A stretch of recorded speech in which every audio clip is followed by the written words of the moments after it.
गुरु पूर्णिमा का जब दिन आया तो सारे गुरु जो थे अपने अपने शिष्यों के घर पे गए। गुरु अपने अपने शिष्यों के घर पे गए। गुरु पूर्णिमा का दिन था, सबको गुरुओं को बुलाया जिनके गुरु थे।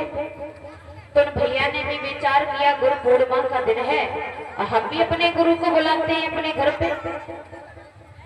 तो उन्होंने भोजन के लिए अपने गुरु को घर पे बुला लिया। उन भैया ने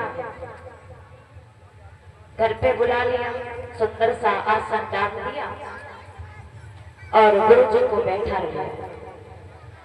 गुरु जी को बैठा लिया तो भैया परीक्षित जी, उन भैया के घर में बहुत सारी भैंसें थी। भैंसें, हाँ, खूब तंदुरुस्त भैंसें थी।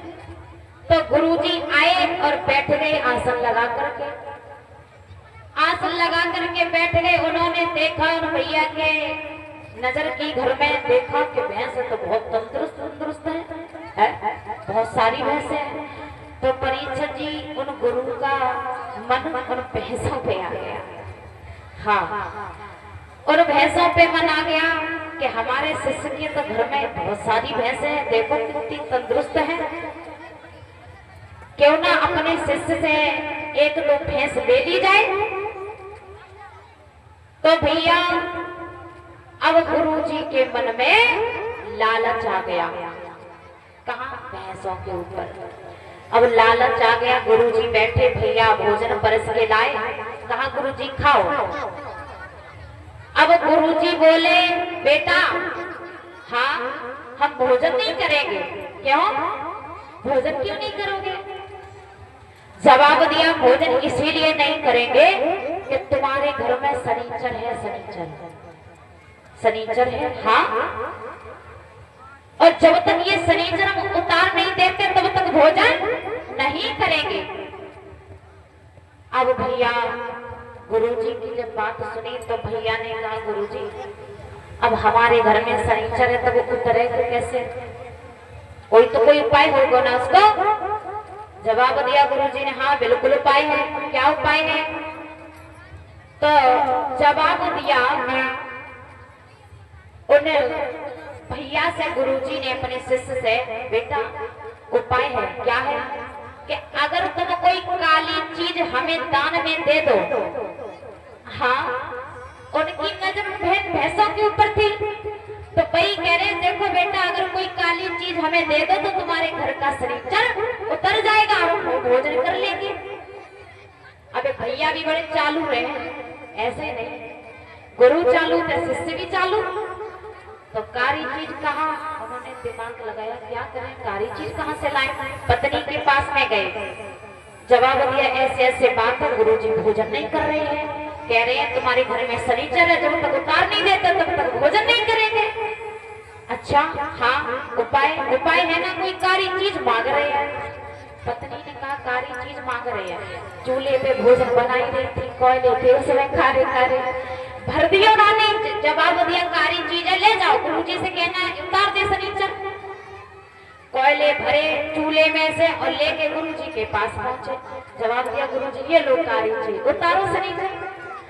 गुरुजी ने देखा, जवाब दिया, ये शिष्य तो कुछ ज्यादा चालू है।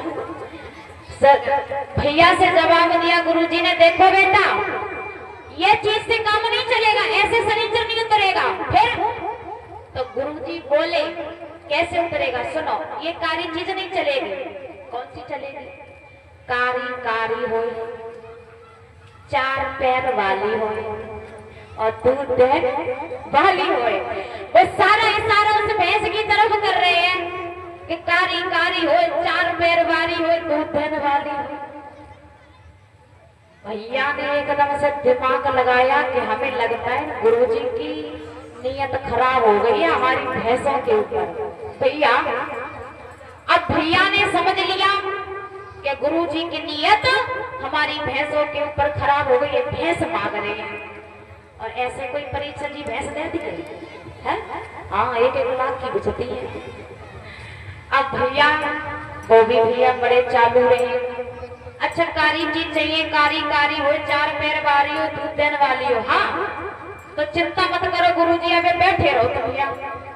भैया गए फिर अपनी पत्नी के पास में जवाब दिया, देखो ऐसे ऐसे बात है, हमें जो कोयले लेके गए गुरुजी ने कहा उससे तो उतरेगा नहीं सनीचर। ये कह रहे हैं कि कारी कारी हो, चार पैर वाली हो, दूधन वाली हो, ऐसी चीज कहाँ से लाए। और पता है हमने सब जान लिया है कि गुरुजी की नीयत भैंसों के ऊपर खराब हो गई है, भैंस मांग रहे हैं। तो जवाब दिया उनकी पत्नी ने, देखो भैंसे इसको दे मत देना। हाँ बता देती हूँ, फिर क्या करें, कुछ भी करो भैंस मत देना।